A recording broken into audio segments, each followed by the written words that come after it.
Good morning all of you. आज हम managerial economics के अंदर हमारा लेक्चर नंबर 35 स्टार्ट कर रहे हैं। लेक्चर नंबर 35 जो है हमारा वो कंजप्शन एंड इन्वेस्टमेंट फंक्शन से रिलेटेड है। अब हम अपने मैक्रो इकोनॉमिक थ्योरीज़ के अंदर नए थ्योरीज़ को पढ़ रहे हैं। ये जो थ्योरी है हमारी कंजप्शन और इन्वेस्टमेंट फंक्शन वो एक्सटर्नल पॉइंट ऑफ व्यू से बहुत इंपॉर्टेंट थ्योरी है।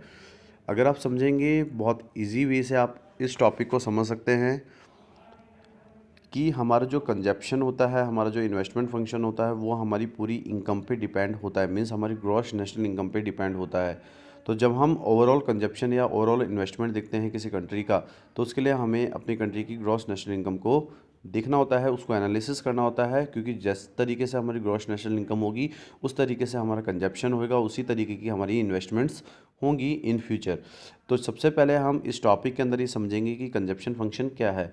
तो जब हम कंजप्शन फंक्शन को समझते हैं या केन्स कंजप्शन फंक्शन को समझेंगे, तो वो एक इकोनॉमिक फार्मूला है जो कि ये रिप्रेजेंट करता है कि हमारे ग्रॉस नेशनल इनकम और टोटल कंजप्शन के बीच में किस तरीके के फंक्शनल रिलेशन है, कि जो हमारी इनकम है, ग्रॉस नेशनल इनकम है, और जो हमारे टोटल कंजप्शन है उसमें या उनके बीच में किस तरीके के रिलेशंस हैं। तो जो कंसेप्ट है हमारे कंजप्शन फंक्शन की, वो हमें ये बताती है कि as the demand for a good depends upon its price, कि किसी भी गुड की जो डिमांड होती है वो हमेशा उसकी प्राइस पे डिपेंड करती है। तो similarly consumption of a community depends upon the level of income. और अगर हम देखें तो जो कंजप्शन है किसी कम्युनिटी का, वो डिपेंड करेगा कि उस कम्युनिटी की किस तरीके की लेवल ऑफ इनकम होगी। तो जिस तरीके की इनकम होगी उस कम्युनिटी की, उसी तरीके का कंजप्शन उनका होने वाला है, क्योंकि जो इनकम होती है वो हमेशा किसका सम होती है, हमारे कंजप्शन और सेविंग का सम होती है। तो अगर हम देखेंगे तो y इक्वल्स टू हमेशा c प्लस एस के इक्वल होते हैं। तो in other words consumption is a function of income. तो अगर हम कहें तो जो कंजप्शन फंक्शन है वो किसका फंक्शन है, इनकम और कंजप्शन का। तो the consumption function relate the amount of consumption to the level of income. तो जो कंजप्शन फंक्शन है वो हमेशा रिलेट करता है कि जो हमारा अमाउंट है कंजप्शन का, उससे हमारी लेवल ऑफ इनकम किस तरीके की होगी। तो when the income of a community rise consumption also rise. तो अगर किसी कम्युनिटी की इनकम बढ़ रही है तो उसका जो कंजप्शन लेवल है वो भी इंक्रीज़ होगा, और अगर किसी कम्युनिटी की इनकम कम हो रही है तो उसका जो कंजप्शन है वो भी फॉल होगा, मीन्स उसका कंजप्शन भी धीरे धीरे डिक्लाइन होगा, जो कि पूरी डिपेंड होगी किस पे, इनकम पे। Consumption should consumption function should be carefully distinguished from the amount of consumption. जो कंजप्शन फंक्शन है वो हमेशा किससे मिलता है, हमें अमाउंट ऑफ कंजप्शन से मिलता है, जो कि लेवल ऑफ इनकम के चेंज होने से हो रही होती है। तो by the consumption function is made the whole schedule which show consumption at various level of income. तो कंजप्शन फंक्शन का जब हम होल शेड्यूल देखते हैं तो हमें क्या शो होता है कि हमारी लेवल ऑफ इनकम के चेंज होने से या वेरियस लेवल ऑफ इनकम से हमारा क्या कंजप्शन रहा। तो whereas amount of consumption means the amount consume at the specific level of income. तो जब भी हम अमाउंट देखते हैं हमारे कंजप्शन का, तो हमें ये पता चलता है कि एक स्पेसिफिक लेवल ऑफ इनकम के चेंज होने से हमारा कितना जो कंजप्शन है वो कंज्यूम हुआ। तो the schedule describe about reflect the consumption function of a community. तो ये जो शेड्यूल मैं आपको अब बताने वाला हूँ ये आपको बताएगा कि हमारे किसी कम्युनिटी के कंजप्शन फंक्शन से क्या रिफ्लेक्शन हो रहा है। तो it indicates how the consumption change in response to the change in income. तो ये जो शेड्यूल अभी मैं आपको बताने वाला हूँ, इसमें मैं आपकी किसी कम्युनिटी के कंजप्शन फंक्शन को बताऊंगा, जहाँ पे हम ये इंडिकेट करेंगे कि एक लेवल ऑफ इनकम के चेंज होने से हमारे कंजप्शन पे क्या चेंजेस होते हैं।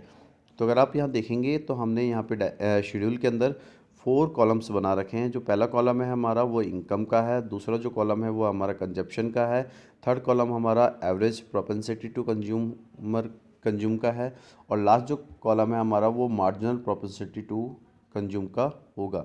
इनकम जो है उसको हमने वाई से डिनोट किया है, और जो इनकम हमारी है किसी कम्युनिटी की वो रुपीज़ इन करोड़ है। कंजप्शन अगर हम देखेंगे तो कंजप्शन को हमने सी से डिनोट किया है, जो कि रुपीज़ इन करोड़ है। एवरेज प्रोपेंसिटी टू कंज्यूम को कैलकुलेट करने के लिए हमें सी अपॉन वाई करना होगा, means C divided by Y. और मार्जिन प्रोपेंसिटी टू कंज्यूम को कैलकुलेट करने के लिए हमें ये देखना होगा कि हमारी इनकम में क्या चेंजेस होने से हमारे कंजप्शन पे कितना चेंजेस हो रहा है। तो वो हम मार्जिन प्रोपेंसिटी टू कंज्यूम में देखेंगे। तो अगर आप देखेंगे तो यहाँ पे जो हमारी इनकम दे रखी है रुपीज़ इन करोड़ में, वो दे रखी है 1000, 1100, 1200, 1300, 1400, 1500, 1600। तो आप क्या देख रहे हैं कि यहाँ जो इनकम है वो हमारी चेंज होती जा रही है।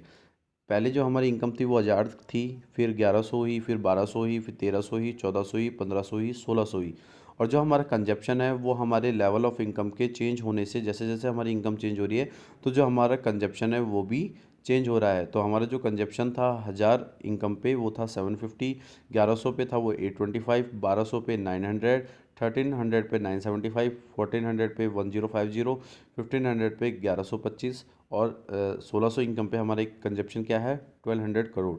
तो आप ये देखेंगे कि मैंने आपको ये बताया था कि जो इनकम है वो किसका सम है, कंजप्शन और सेविंग का। तो जो हमारा कंजप्शन है वो ये रहा है, और जो बाकी रिमेनिंग अमाउंट है अगर हम उसको देखें तो जो बाकी की रिमेनिंग अमाउंट है, जैसे कि हमारी 1000 इनकम है उसमें से 750 रुपये हम कंजप्शन पे कर रहे हैं, तो जो 250 है वो 250 करोड़ है वो हमारी क्या होगी, सेविंग होगी।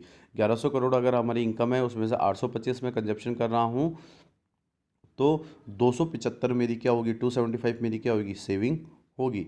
तो इस तरीके से आप ये देखेंगे कि जिस तरीके से इनकम में चेंज हो रहा है तो हमारा जो कंजप्शन है वो भी चेंज हो रहा है और हमारी सेविंग्स भी इंक्रीज़ होती जा रही हैं। उसके बाद जब हम ये देखते हैं कि कितना रेस्पॉन्स या क्या एवरेज है हमारे कंजप्शन का, तो उसके लिए हमें एवरेज प्रोपेंसिटी टू कंज्यूम निकालनी होती है। तो हम ये देखते हैं कि सी और वाई क्या क्या है। तो अगर आप देखेंगे कि 1000 इनकम पे हमारे कंजप्शन क्या है 750, तो 750 डिवाइडेड बाई 1000 इक्वल्स टू 0.75। उसके बाद आप देखेंगे कि 1100 इनकम पे हमारा कंजप्शन कितना है 825 का, तो 825 divided by 100 equals to 0.75। 1200 income पे हमारा कंजप्शन कितना है 900 का, तो 900 डिवाइडेड बाई 1200 इक्वल्स टू 0.75। 1300 पे इनकम पे हमारा जो कंजप्शन है वो कितने का है 975 का, तो 975 डिवाइडेड बाई 1300 इक्वल्स टू 0.75। 1400 पे हमारी कंजप्शन क्या है 1050 का, तो 1050 डिवाइडेड बाई 1400 इक्वल्स टू 0.75। 1500 की इनकम पे हमारा कंजप्शन है 1125, तो 1125 डिवाइडेड बाई 1500 इक्वल्स टू 0.75।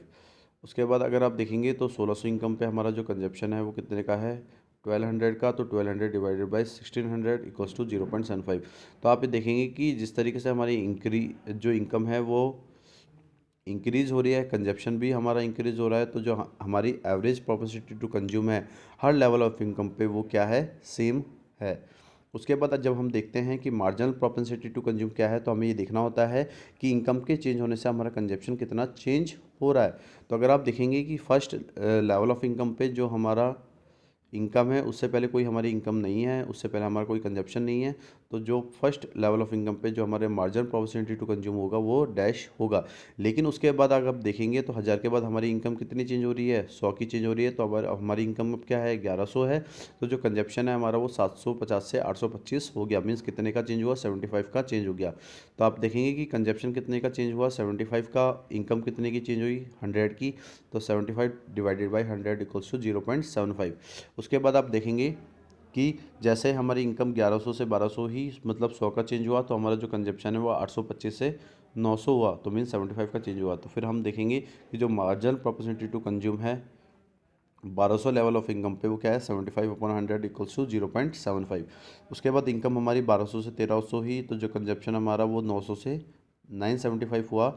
तो आप देखेंगे कि जो इनकम है वो उसमें 100 का चेंज हो रहा है और जो कंजप्शन है उसमें 75 का। तो 1300 इनकम लेवल पे हमारा जो मार्जिनल प्रोपेंसिटी टू कंज्यूम है वो है 75/100 इक्वल्स टू 0.75। उसके बाद आप देखेंगे कि 1300 से हमारी इनकम 1400 ही, 975 से 1050 हुई, तो जो इनकम है उसमें 100 का चेंज हुआ, कंजप्शन में हमारे 75 का चेंज हुआ। तो आप देखेंगे जो marginal propensity to consume 1400 income पे है वो है 75/100 इक्वल्स टू 0.75। तो जैसे जैसे इनकम में जो चेंज हो रहा है वो आपको देखना होगा, और जो कंजप्शन पे जितना चेंजेस हो रहा है उसको देखना होगा, और फिर हम अपने change of consumption upon change of income से मार्जिनल प्रोपेंसिटी टू कंज्यूम को देख लेंगे। तो आप क्या देखेंगे कि जब इनकम के अंदर जो चेंजेस हो रहे हैं जिस लेवल पे, उसी लेवल पे हमारा कंजप्शन पैटर्न भी चेंज हो रहा है। तो जो एवरेज प्रोपेंसिटी टू कंज्यूम और मार्जिनल प्रोपेंसिटी टू कंज्यूम है वो हमारी सिमिलर होगी। अब मैं आपको इसको एक डायग्राम के थ्रू समझा देता हूँ कि अगर आप देखेंगे यहाँ पे, तो ओ एक्स एक्सिस पे हमारी नेशनल इनकम है, मीन्स हमारी ग्रॉस नेशनल इनकम है जो हमें दे रखी है। ओ वाई पे हमारे कंजप्शन एक्सपेंडिचर है कि मैं अपने कंजप्शन पे कितना एक्सपेंडिचर कर रहा हूँ, है ना। तो आप ये देखेंगे कि जो जेड जो हमने एक कर्व बनाया है, जो जेड हमने एक कर्व बनाया है जो कि 45 डिग्री का है, वो हमारी इनकम को शो कर रहा है। जेड जो है, जो जेड जो पॉइंट हमने दिया है, जो 45 डिग्रीज एंगल का है, वो हमारी इनकम है। तो इनकम जैसे ही हमारी देखेंगे कि इनकम हमारी जो थी, उसके बिहाफ पे आप देखेंगे कि जहाँ पे हम कंजप्शन को देखेंगे, तो जैसे ही हमारी इनकम इंक्रीज़ होती है तो हमारा कंजप्शन भी इंक्रीज़ होता है। तो जो सी है, वहाँ पे हमें आप बता रखा है कंजप्शन फंक्शन को, जो कि C equals to A plus B Y है। Means consumption is equals to the saving plus investment.